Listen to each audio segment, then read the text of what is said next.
की महिमा हो। हाँ, के संत लोग जो अहमदाबाद में हैं और प्रभु के वचन से उसका वचन में से बोलने के लिए मुझे जो अवसर दिया, मैं तहे दिल से शुक्रगुजार करता हूँ। और आज के वचन में हम जाएंगे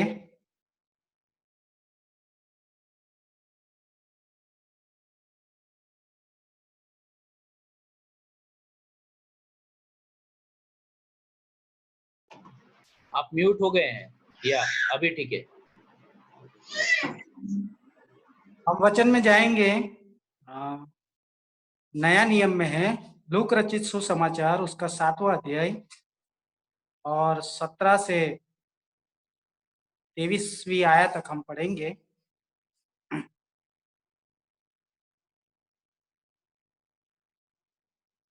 कृपया करके मेरे लिए कोई पढ़ेंगे?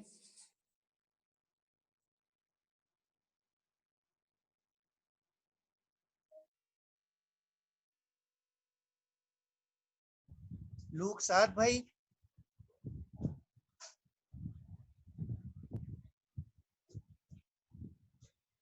हाँ, लूक 7 उन्होंने बोला। 17 से। हाँ जी। और उसके विषय में यह बात सारे यहूदिया और आसपास के सारे देश में फैल गई। यूहन्ना को उसके चेलों ने इन सब बातों का समाचार दिया। तब यूहन्ना ने अपने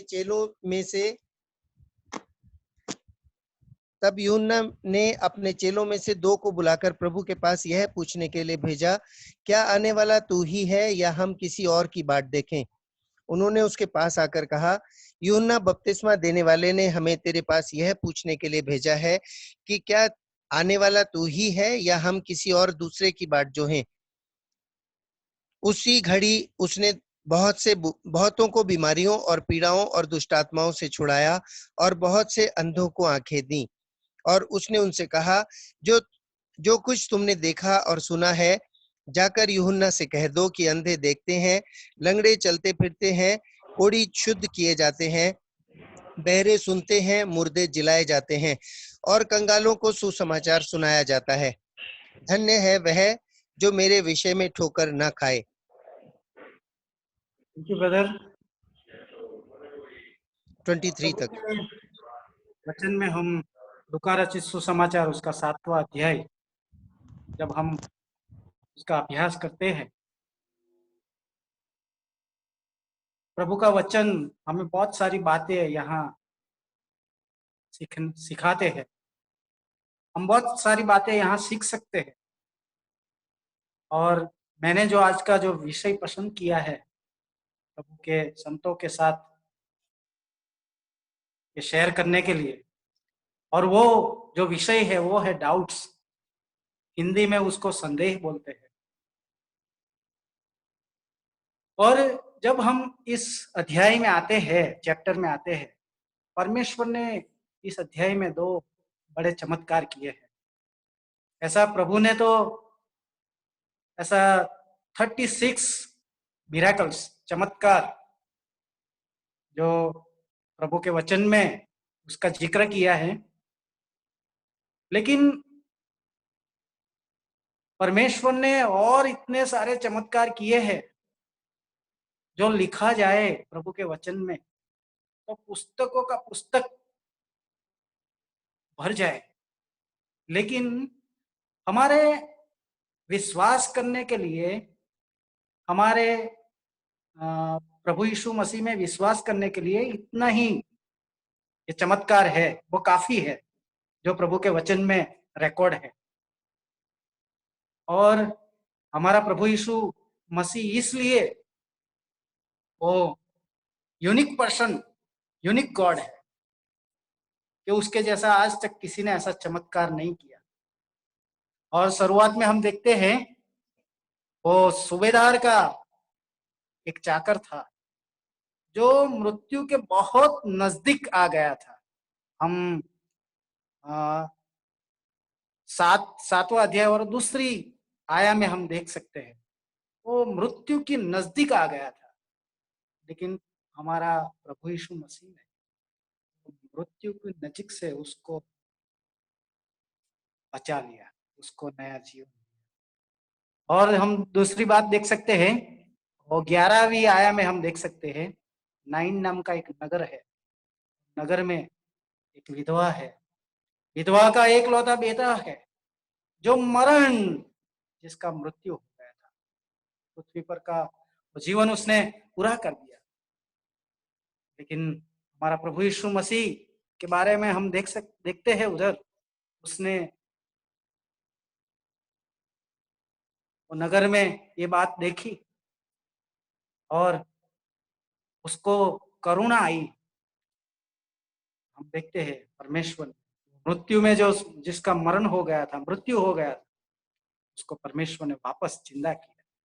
हम दो इस अध्याय में हम दो ऐसा चमत्कार देखते हैं जो हमारा प्रभु यीशु मसीह ने किया है। आज तक ऐसा किसी ने इस पृथ्वी के ऊपर ऐसा चमत्कार नहीं किया है। इसके लिए हम यीशु मसीह के पीछे हैं। इसके लिए हम यीशु मसीह को परमेश्वर सर्वशक्तिमान और उत्पन्न करता, निर्माण करता परमेश्वर मानते हैं, उसमें विश्वास करते हैं। हमारा प्रभु यीशु मसीह अतुल्य है। तो प्रिय भाइयों और बहनों जो सुनने वाले हैं, जहां जहां मेरी आवाज जो कान में जाती है, सुन रहे हैं, इस वचन से मैं जो हमने इस वचन पढ़ा, उस वचन में से थोड़ी बातें जो आपके सामने मैं रखना चाहता हूँ। और ये बातें हमारे विश्वास के लिए, आत्मिक जीवन के लिए एक उन्नति का कारण हो जाए। प्रभु के महिमा के लिए हम और स्थिर, दृढ़, मजबूत हो जाए। थोड़ी बातें मैं आपके सामने लाना चाहता हूँ। और आज से करीबन 18 या 19 साल पहले एक गांव का एक लड़का था, जिसने सुवार्ता, प्रभु यीशु मसीह की सुवार्ता को सुना उसके दास दास दास के द्वारा। और वो सुवार्ता सुनने के बाद उसने यीशु मसीह के ऊपर विश्वास किया, अपना पाप कबूल किया और परमेश्वर के लिए जीने का उसने निर्णय किया। और वो नया नया था और वो परमेश्वर का दास बार बार उसको मिलते थे। और वो छोटा लड़का था, उम्र में कम था, लेकिन उसका जो निर्णय था वो बराबर था। उसने उधार अच्छी तरह कबूल किया था। यीशु मसीह प्रभु है, वो ही बचा सकता है। और वो लड़का फिर जो दास जहां से वो आते थे, वो असेंबली में, वो मंडली में, उस संगति करने के लिए कई कई बार उधर संडे को जाता था। और वो लड़का ऐसा विश्वास में, ऐसा आत्मिक बातों में, वचन में कुछ ऐसा ज्यादा जानता नहीं था। लेकिन वो जब जब जाता था तब वो प्रभु के संतों को देखता था। वो जो बातें परमेश्वर की वचन से बताते थे वो सुनता था। और उसके मन में बहुत सारे ऐसे संदेह था, बहुत सारे ऐसे डाउट लेके वो जाता था। और वो डाउट्स, वो लड़का को तो कोई जानता नहीं था, वो विश्वासी लोग इतना इतना उसके बारे में, खाली मंडली का वो जो एल्डर था, वडील था, वो जानते थे। और एक दो प्रभु का दास और वो कुछ जानते थे। और बाकी जो विश्वासी है उसको वो लड़के के बारे में इतना कुछ ज्यादा माहिती नहीं थी। लेकिन वो लड़का बहुत सारा संदेह लेके वो संगति कर रहा था। और वो 18-20 साल पहले की मैं बात कर रहा हूँ। आज वही लड़का मैं हूँ। और प्रभु ने वो मेरे सारे संदेह जो मेरे जीवन में था, मैं लेके उधर मंडली में संगति करता था, वो सारे संदेह मेरा स्टेप बाय स्टेप और राइट टाइम में प्रभु के दास के द्वारा, प्रभु के वचन के द्वारा, उनके संतों के द्वारा सब दूर हो गया। और दूर होने के बाद वही लड़का आज ये प्रभु का वचन वही मंडली के संतों के साथ संदेह के बारे में, डाउट्स के बारे में आज सिखाता है। प्रभु का धन्यवाद। तो मैं एक पुस्तक पढ़ता था, उसमें 1915 की एक बात है। 1915 से 1915 से 1957 तक एक बहुत बड़ा एक इंटरनेशनल क्रिश्चियन मूवमेंट,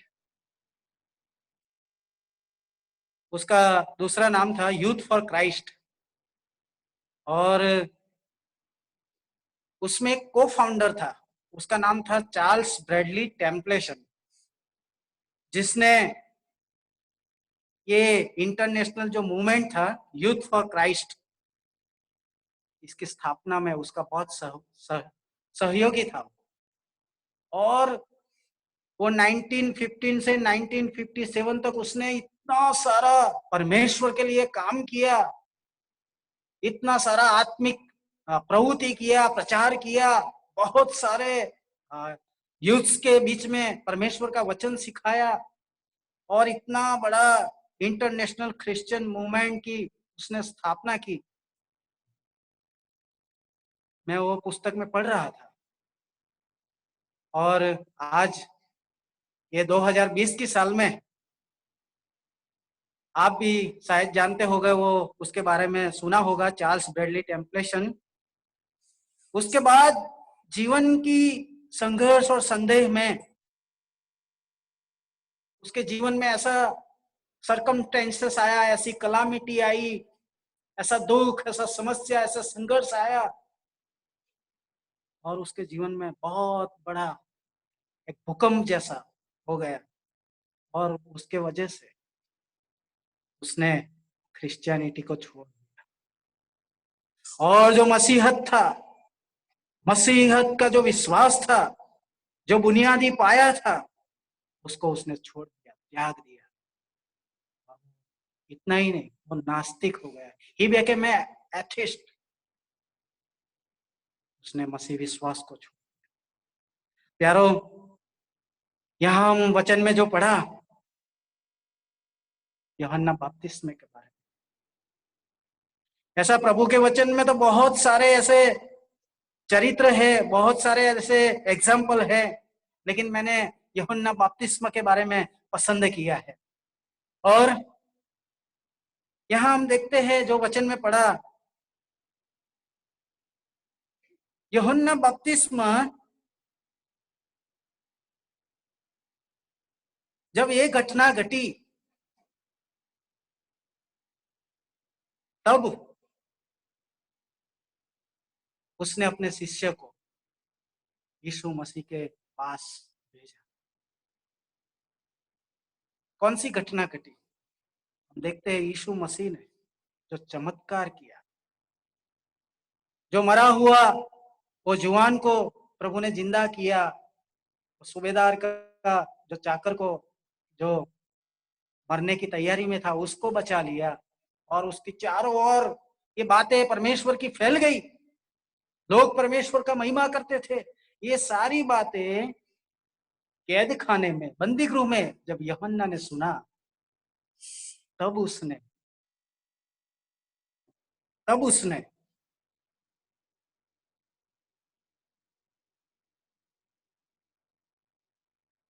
अपने शिष्य को यीशु मसीह के पास भेजा, और क्या पूछा? तब यूहन्ना ने अपने चेलों में से 2 को बुलाकर प्रभु के पास यह पूछने के लिए भेजा, क्या आने वाला तू ही है या हम किसी और की बाट देखें? क्या आने वाला तू ही है हम दूसरे की बाट देखें? मसीहा तू है, उद्धार करता परमेश्वर तू है, या हम दूसरे की बाट देखें? देखो, ये यूहन्ना बपतिस्मा अभी क्या उसका हृदय में क्या चल रहा है, उसकी मन में क्या बात हो रही है, वो क्या सोच रहा है, उसने अपने 2 चेलों को बुला के भेजा। भला वो यूहन्ना एक ऐसा व्यक्ति था, बाइबल हमें उसके बारे में बहुत सारी बातें बताती है, यूहन्ना के बारे में, यूहन्ना बपतिस्मा के बारे में। सबसे प्रथम तो हम एक बात यहाँ गौर करने की है, बंदी खाना में ये यूहन्ना को अपने शिष्यों को आने जाने का ये प्रबंध कैसे हो सकता था? क्योंकि बंदी खाना तो जहाँ कैदियों को, बंदी गृह जहाँ कैदियों को रखा जाता है, उसको मिलने जुलने का नहीं होता है, उसको वहां स्वतंत्रता नहीं होती है। लेकिन जिस कारण से वो यूहन्ना बपतिस्मा बंदी गृह में था,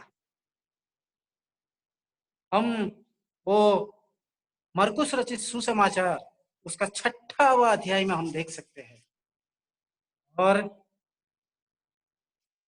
उसका कारण था, उसके कैद खाने में क्यों डाला था, वो कारण था उधर, क्योंकि वो यूहन्ना बपतिस्मा वो हिम्मत वाला, परमेश्वर का राज्य का प्रचार करने वाला, पछतावा करने वाला, प्रस्ताव का प्रचार करने वाला ये प्रबोधक था। और उसने हेरोद को बोल दिया था, अपनी भाई की पत्नी को रखने का तुझे उचित नहीं है, ये योग्य नहीं है, ये घटित नहीं है। तो हिम्मत से बता दिया। अगर एक राजा को ऐसा बात बतानी है, उसका कीमत बहुत चुकाना पड़ता है। लेकिन हम देख सकते हैं ये यूहन्ना बपतिस्मा राजा को, और उसके बाद जो हुआ उसको कैद खाने में डाला। लेकिन ये जो हेरोद राजा था, वो मार्कुस रचित सुसमाचार उसका 6वां अध्याय और 20वीं आया में हम देख सकते हैं, वो यूहन्ना बपतिस्मा को धर्मी पवित्र पुरुष और उससे डरता था, उससे घबराता था। और जो वो यूहन्ना बपतिस्मा बोल रहा था, वो आनंद से सुनता था। शायद उसकी वजह से उसको कुछ उसके बंदी गृह में है तो भी थोड़ा छूट छाट या स्वतंत्रता दिया होता, इसके लिए वो उसके शिष्य लोग उसके पास आते और मिलने का उसको सौभाग्य दिया होगा। ऐसी बात हम देख सकते हैं। यही यूहन्ना के बारे में हम देख सकते हैं।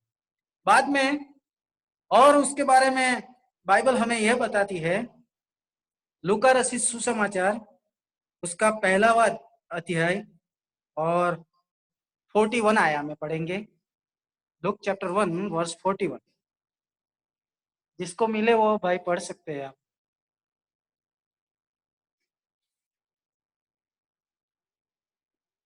लूक। जो ही इलिशिबा ने मरियम का नमस्कार सुना, त्यों ही बच्चा उसके पेट में उछला और इलिशिबा पवित्र आत्मा से परिपूर्ण हो गई। हम यहाँ देख सकते हैं ये यूहन्ना के बारे में लिखा है, यूहन्ना बपतिस्मा।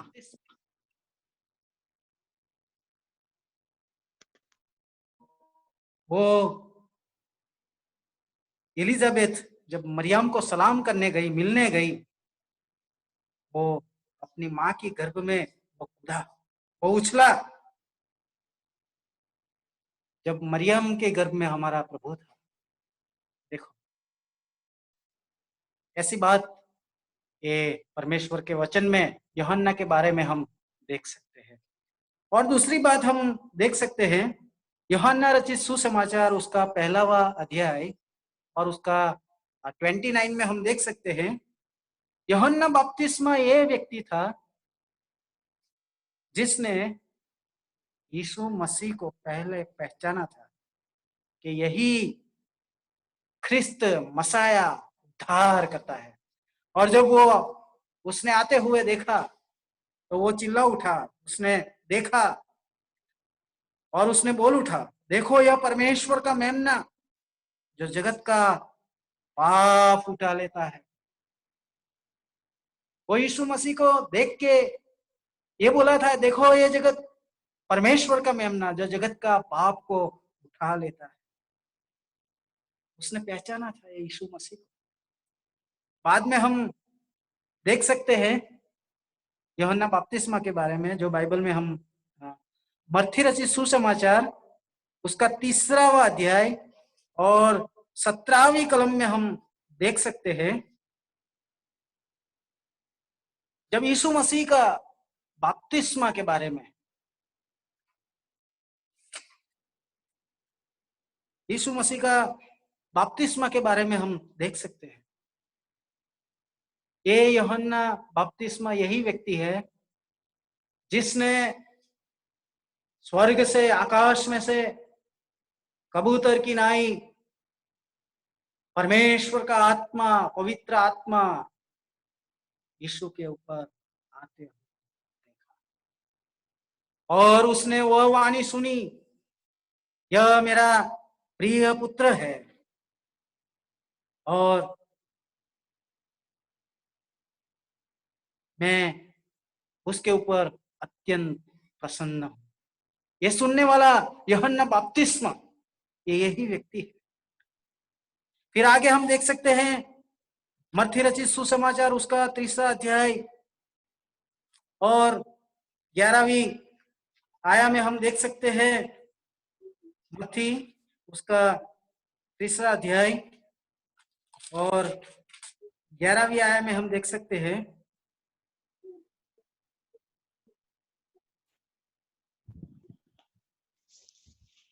यीशु मसीह के बारे में वो बताते हैं, मैं तो पानी से तुम्हें मन फिराव का बपतिस्मा देता हूँ, परंतु जो मेरे बाद आने वाला है वह मुझसे शक्तिशाली है।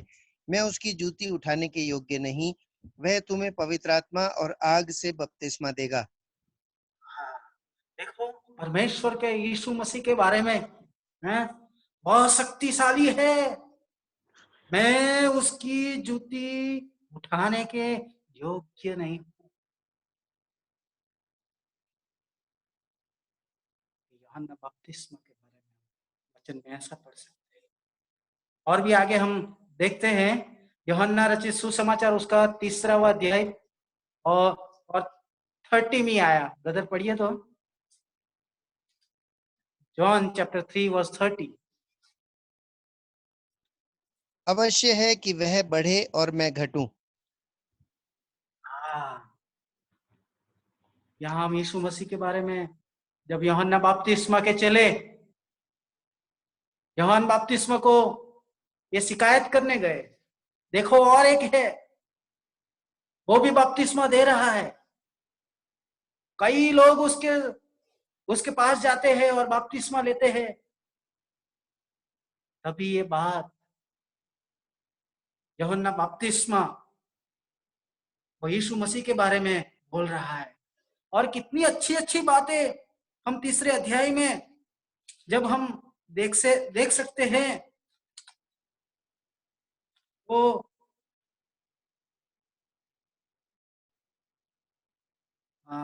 परमेश्वर के बारे में, यीशु मसीह के बारे में, यीशु मसीह परमेश्वर का पुत्र है, वो दूल्हा है।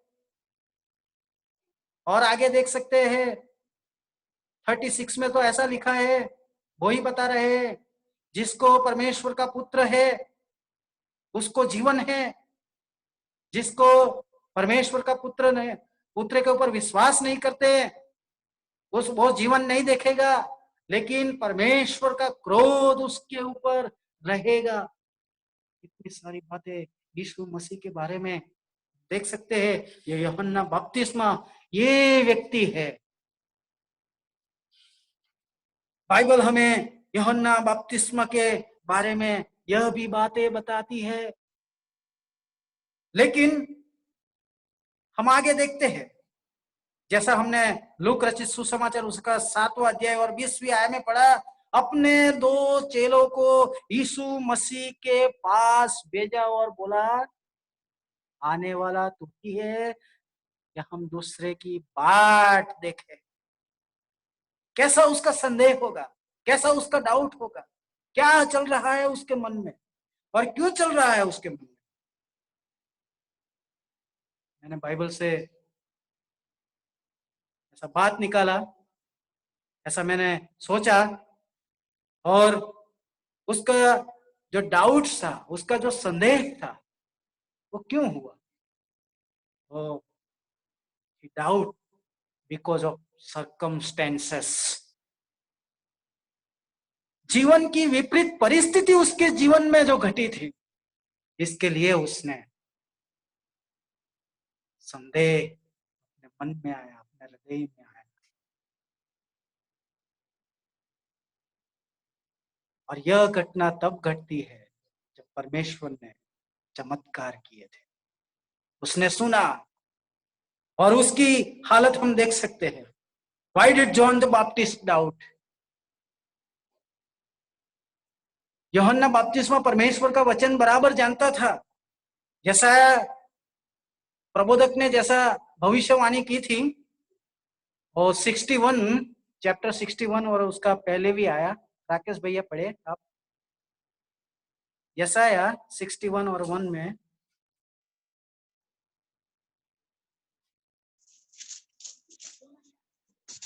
जब मसीहा आएगा तो क्या होगा? प्रभु यहोवा का आत्मा मुझ पर है, क्योंकि यहोवा ने सुसमाचार सुनाने के लिए मेरा अभिषेक किया, और मुझे इसलिए भेजा है कि खेदित मन के लोगों को शांति दूं, कि बंदियों के लिए स्वतंत्रता का और कैदियों के लिए छुटकारे का प्रचार करूं। हाँ, खेदित लोगों को मैं शांति दूं, बंदी गृह में जो है उसको मैं स्वतंत्र करूं, इसके लिए भेजा। लेकिन ये सारी बातें होगी, लेकिन वह जो सर्कमस्टेंसेस में था, उसकी जो जीवन में जो परिस्थिति थी, कैद खाने में।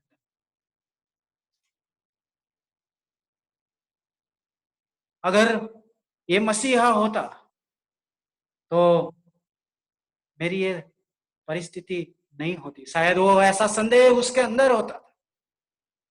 और ऐसा बाइबल में कई और चरित्र है जिसने सर्कमस्टेंसेस अपने जीवन में आए और ऐसा संदेह उसके जीवन में पैदा हुआ। मैं आपको वचन से ऐसा बताना नहीं चाहता, ऐसा बता देता हूं। बाइबल में ऐसे कई चरित्र है, कई उदाहरण है, और यह साबित करते हैं कि विपरीत परिस्थिति में उसको संदेह हुआ। और उसमें पहला हम देख सकते हैं लूक रचित सुसमाचार उसका 18 पहला अध्याय और 18 आया में, वो यूहन्ना बपतिस्मा का जो पिता था जखारिया, उसने परमेश्वर का जो संदेश था उसके दूत द्वारा भेजा गया था, और उसको बोला तुम्हें बेटा होगा। लेकिन हम देखते हैं कि जखारिया परमेश्वर का उस संदेश वाहक के ऊपर उसने संदेह किया, डाउट किया। और क्यों डाउट किया? हम देख सकते हैं लूका रचित सुसमाचार उसका पहला अध्याय और 18 कलम में ऐसा लिखा है, क्योंकि जखारिया और उसकी पत्नी बुढ़े थे। बोला यह कैसे होगा, यह कैसे होगा? उसकी जीवन की परिस्थिति हम देख सकते हैं, शारीरिक रीति से वो बुढ़े हो गए थे। मनुष्य की सोच से, विचार से, रीत से ये कभी नहीं होगा। यह कैसे होगा? उसने परमेश्वर के संदेह किया था। बाद में हम देख सकते हैं परमेश्वर का एक शिष्य, प्रेरितों में से एक शिष्य, उसका नाम था थोमा। यूहन्ना रचित सुसमाचार उसका 20वां अध्याय और 24 और 25वीं आया में हम पढ़ सकते हैं। उसने यीशु मसीह के पुनरुत्थान के विषय में संदेह किया। जब परमेश्वर मृत्यु में से जी उठा, यीशु मसीह, कब्र उसको रोक नहीं सकी, बंद नहीं कर सकी। तीसरे दिन उसके वचन के अनुसार वो जी उठा, मृत्यु के बंधन को तोड़ दिया, और वो उठने के बाद, पुनरुत्थान होने के बाद शिष्यों के बीच में, तब थोमा नहीं था।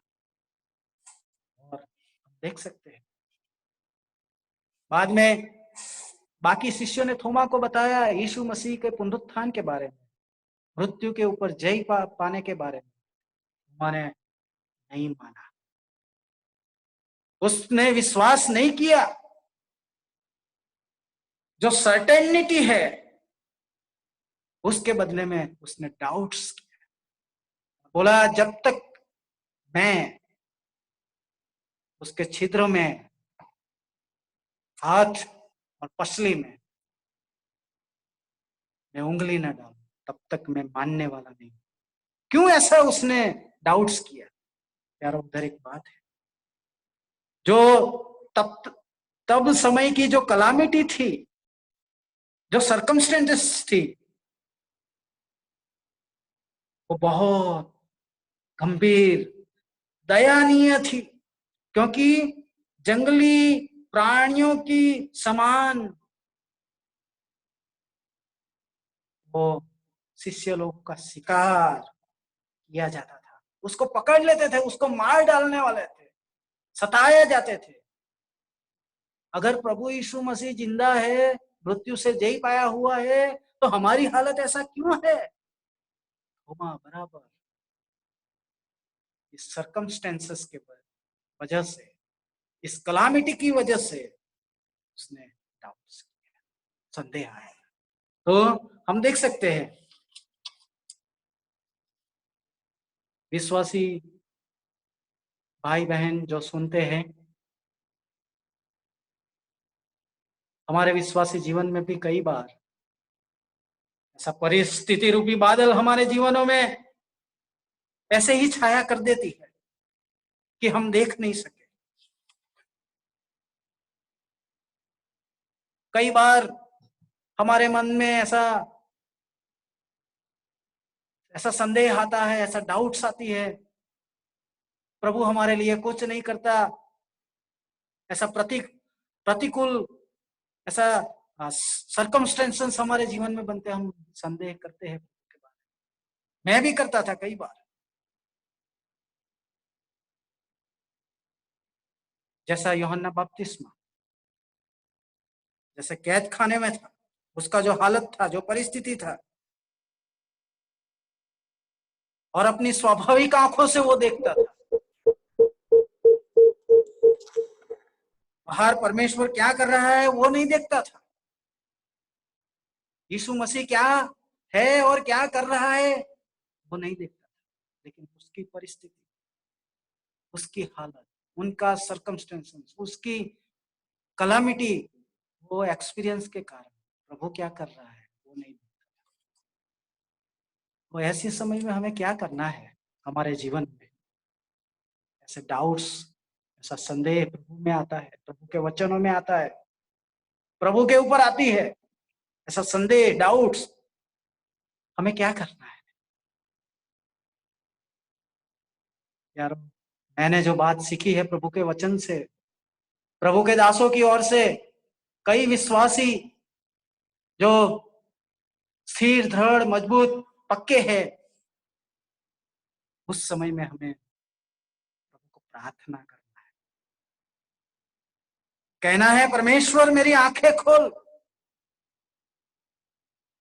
ताकि मैं देख सकूं, मैं अकेला नहीं हूं। ये जो परिस्थिति मेरे सामने है, विपरीत है, ये कलामिटी जो मेरे जीवन में आई है, प्रभु मेरी आंखें खोल, मैं देख सकूं, तू साथ है, तू सर्वशक्तिमान है, तू नियंत्रण करता है, मैं जान सकूं। ये बात मैं बता रहा हूं, बोल रहा हूं, तब मुझे पुराने नियम से एक महत्व की घटना मेरे सामने आई, और मैं बता रहा हूं, दूसरा राजा का पुस्तक, उसका 6वां अध्याय और 17वीं आयत हम पढ़ेंगे। दूसरा राजा, 2 किंग चैप्टर 6 वर्स 17।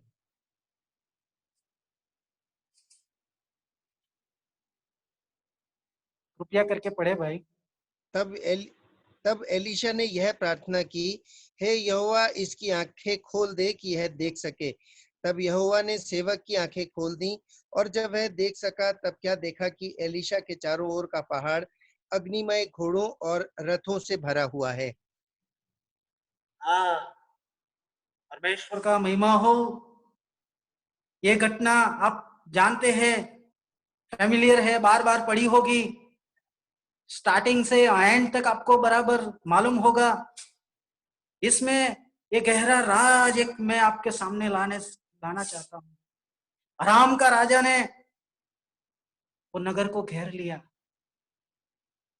और देखते हैं एलीशा का जो चाकर था नींद में से जाग के देखा, ओ उसने घोड़ा, सैन्य और ऐसी आफत आने वाली है, कलामिटी आने वाली है, नाश हो जाने वाला है, ऐसा उसने देख लिया। वो डर गया, और प्रभु का जो दास था एलीशा उसके पास आके बोला, ओ मैं क्या देख रहा हूं, देखो। और वो बहुत घबरा। उसने एलीशा दास को, प्रभु के दास को ऐसा बताया। तो एलीशा ने जो प्रार्थना किया और हमने पढ़ा है, उसने प्रार्थना किया, इस चाकर की आंख को खोल दे परमेश्वर। और परमेश्वर ने वो विनती सुन लिया, और चाकर ने बाद में जाके देखा एलीशा और उसके आसपास अग्नि रूपी रथ और घोड़ा और सुरक्षा को। आत्मिक आंखें कह रहे हो, जब भी हमारे जीवन में ऐसा संदेह, ऐसा डाउट है, हमें प्रार्थना करना है। पहली बात, हमें प्रार्थना करना है, परमेश्वर के पास मांगना है, परमेश्वर मेरी आंखें खोल दे, मैं अकेला नहीं हूं, ऐसा मुझे बता दे, मुझे स्पर्श कर। और दूसरी बात हम देख सकते हैं, जब ऐसी बात परमेश्वर के ऊपर हम ऐसा भरोसा करते हैं, मैं अकेला नहीं, प्रभु मेरे साथ है, मेरी आत्मिक आंखें खोल दे। और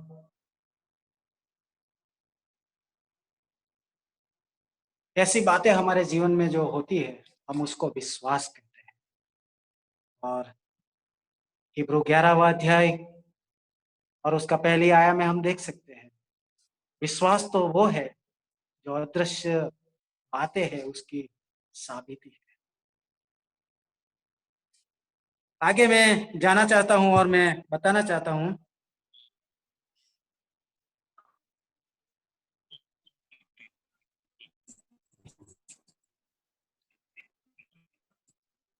हम संदेह को कैसे दूर कर सकते हैं। तो पहले हमें प्रार्थना करना है। दूसरी बात, हमें परमेश्वर के वचन में जाना है, परमेश्वर का वचन को पढ़ना है,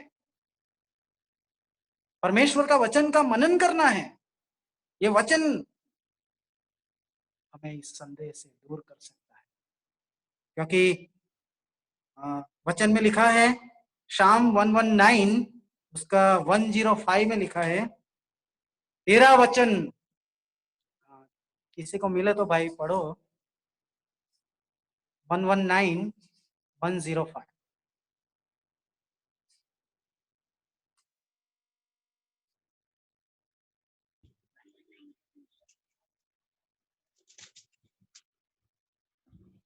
तेरे उपदेशों के कारण मैं समझदार हो जाता हूँ, इसलिए मैं सब मिथ्या मार्गों से बैर रखता हूँ। 119 105। तेरा वचन मेरे पाँव के लिए दीपक और मेरे मार्ग के लिए उजियाला है। मेरे मार्ग के लिए उजियाला है। जब हम आत्मिक जीवन जीते हैं, परमेश्वर का के ऊपर भरोसा करके जीते हैं, संदेश डाउट्स हमारे जीवन में जब पैदा होता है, ऐसा कलामिटी, ऐसा सरकमस्टेंसेस, ऐसा परिस्थिति का निर्माण होता है, प्रभु के वचन में जाए, और प्रभु के वचन में जब हम जाते हैं, पढ़ते हैं, मनन करते हैं, उसके ऊपर भरोसा करते हैं, हमारे मार्ग में उजियाला, हमें उजियाला देता है, हमारे आंखों को रोशनी देता है, हमारा मार्ग हमें दिखाई देता है, प्रभु हमारे लिए कुछ करता है। और दूसरी बात है,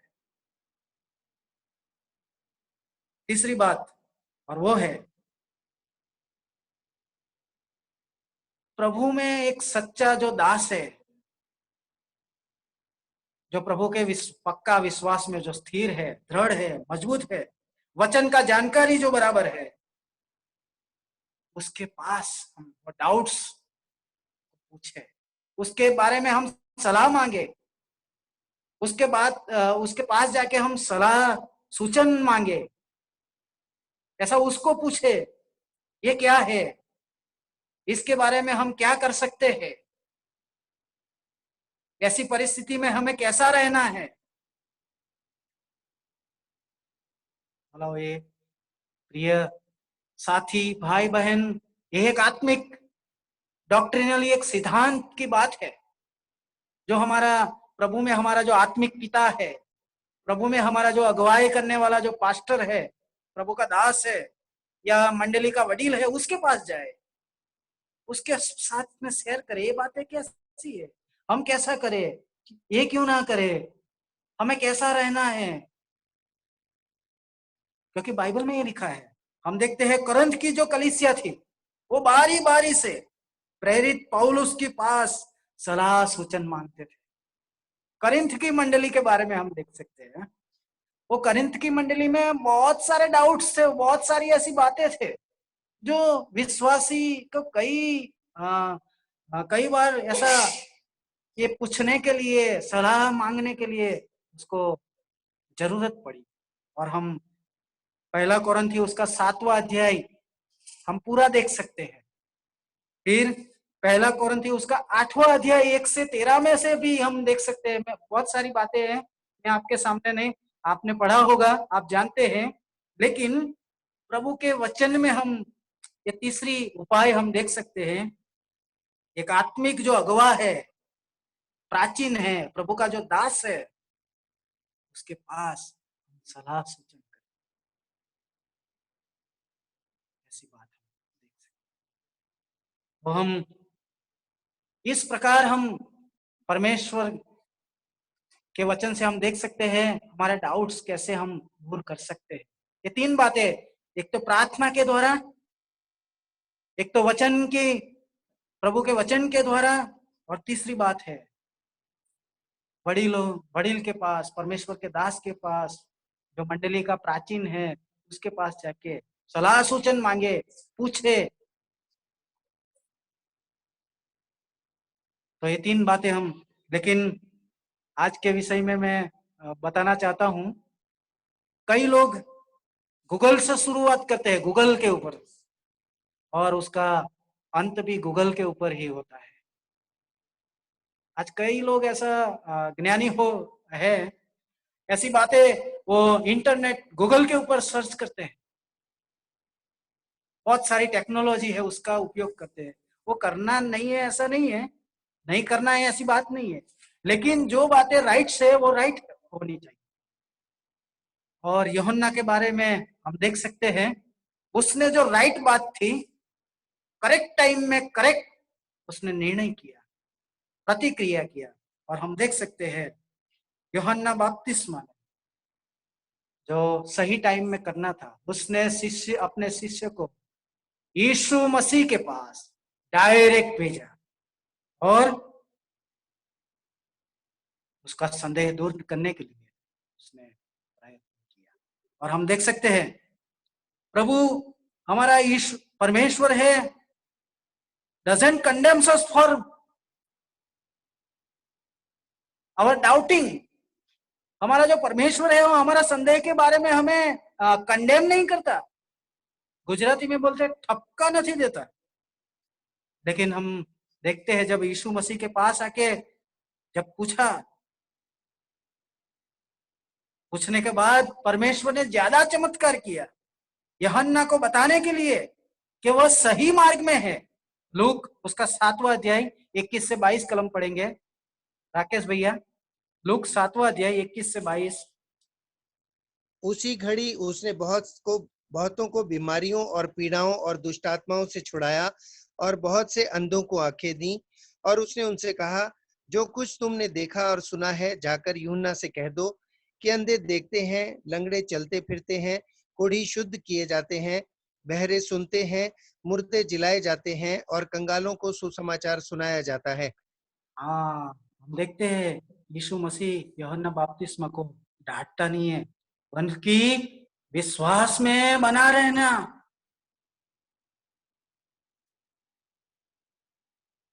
और प्रभु परमेश्वर हमारा यीशु मसीह यूहन्ना का इस चारित्र को लेकर प्रभु बहुत आश्चर्य में हो गए।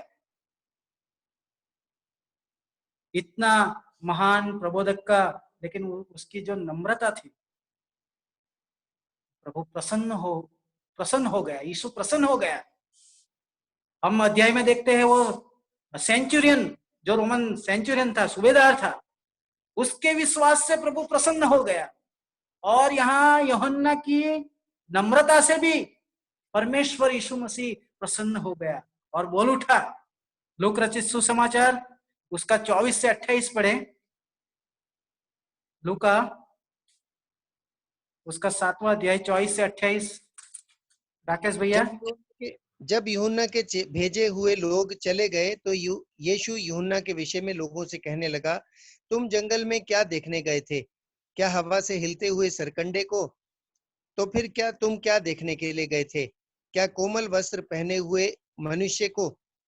देखो, जो भड़कीला वस्त्र पहनते और सुख विलास से रहते हैं, वे राजभवनों में रहते हैं। तो फिर क्या देखने गए थे? क्या किसी भविष्यद्वक्ता को?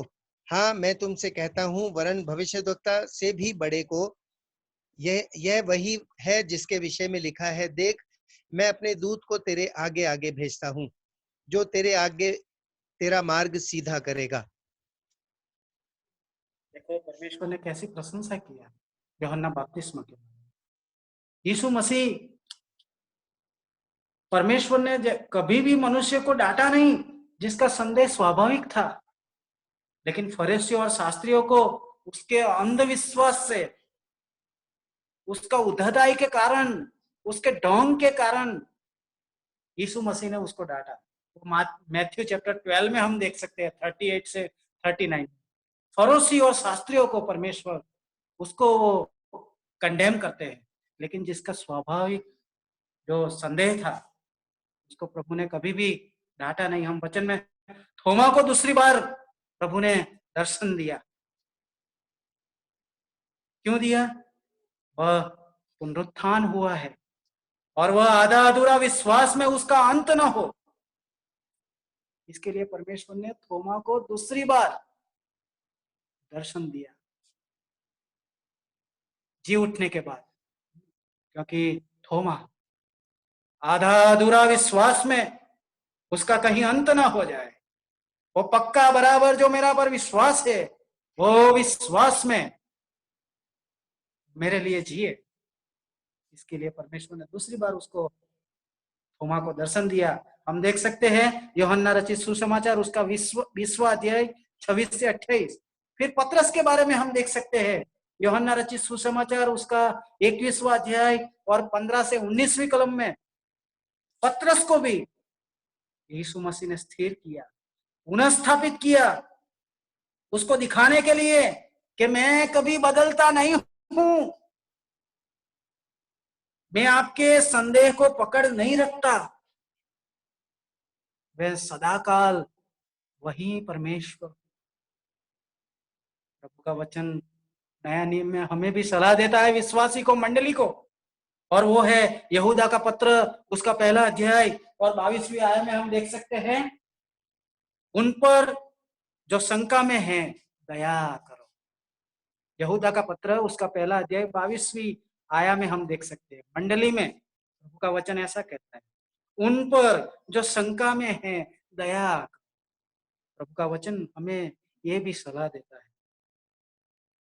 प्रभु का वचन और एक बार ध्यान में हम रखें, जब परिस्थिति रूपी संदेह हमारे जीवन में आए, यूहन्ना रचित सुसमाचार उसका 20वां अध्याय 29वीं आया में लिखा है, धन्य है वो जिन्होंने बिना देखे विश्वास किया है। यही हमारा प्रभु। और प्यारों में अंत में और एक बात बता के मैं बंद करना चाहता हूं प्रभु का वचन को।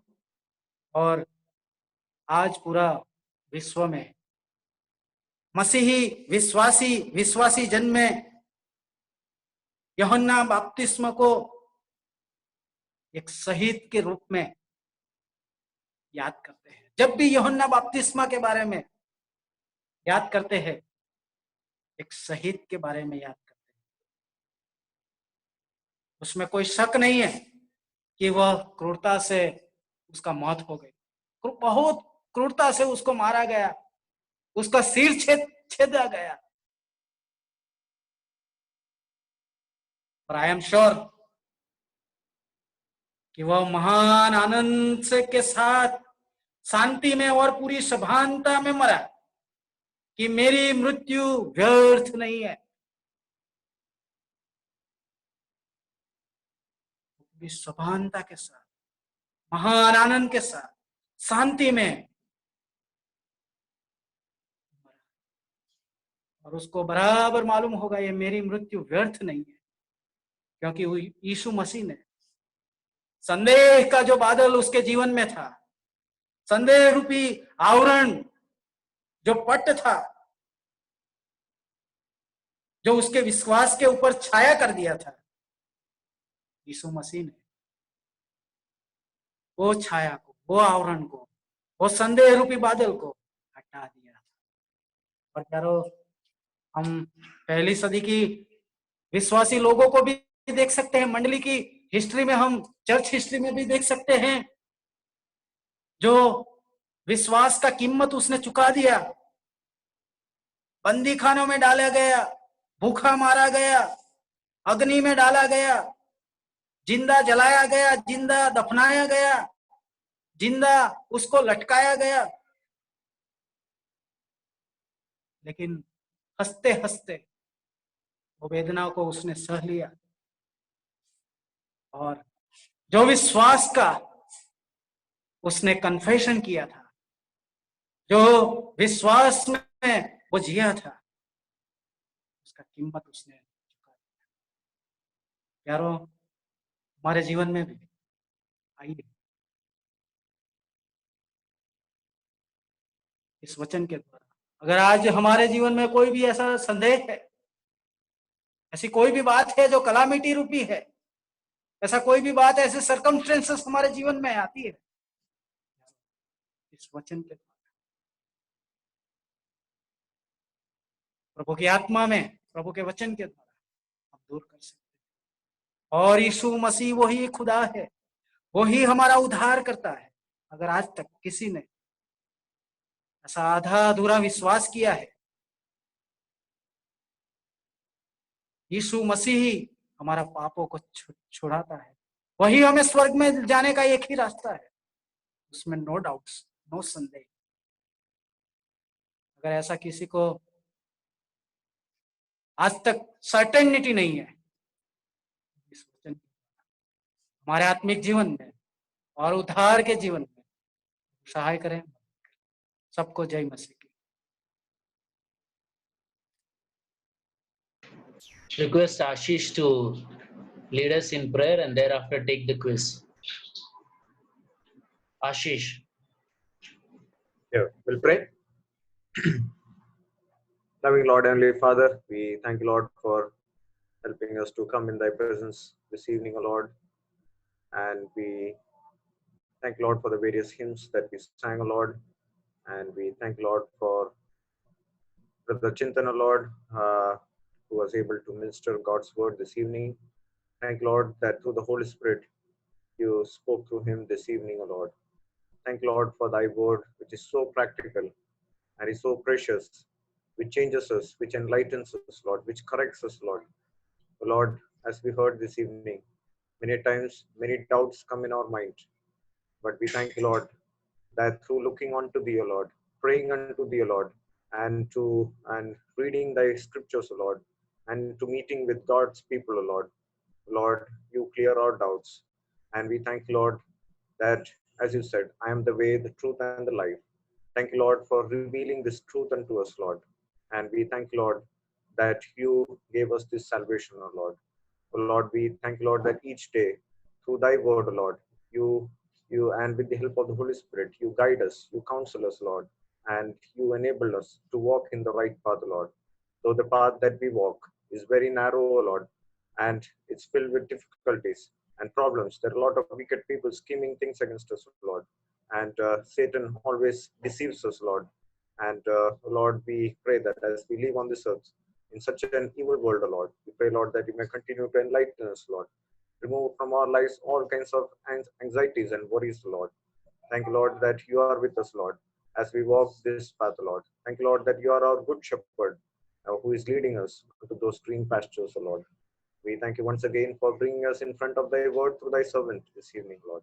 And we pray, Lord, that the word that we have heard this evening may it encourage us to lead more godly lives in the coming days. Continue to remember Chintan brother and family, Lord. Thank you, Lord, for the ministry that he is doing in the place of Ahmedabad, Lord. Thank you, Lord, for helping him and strengthening him through thy word, Lord, to minister there to the people in that place of Ahmedabad, Lord. We pray, Lord, that you may continue to use thy servant mightily, O Lord. We pray for his family and 3 children, O Lord.